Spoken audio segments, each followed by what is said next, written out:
नमस्कार मंडळी. आता किती जरी दिवस आपण माहेरी राहिलो तर आपलं मन काही भरत नाही. अजून जास्त दिवस राहावंसं वाटतं. पण कधी ना कधी आपल्याला आपल्या घरी यावंच लागतं.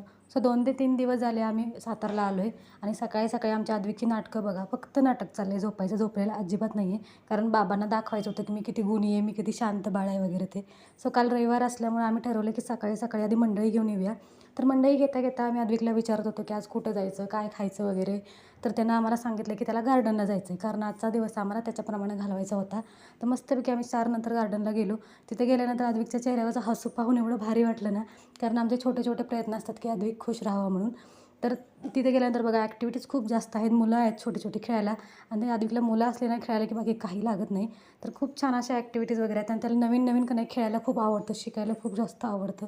आणि आजकालच्या मुलांची मेमरी एवढी शार्प आहे ना, ते कधी काय बोलतील ना खरंच सांगता येत नाही. तर तुला काय बोलला आहे ना तो खायला त्याला पाहिजे. जर तुम्हाला कळलं ना तर मला नक्की कमेंट बॉक्समध्ये सांगा. तर बघा तुम्ही आता तो काय म्हटलं आहे ते. काय प्यायचं आहे? मला तुला एकट्यालाच प्यायचं आम्ही.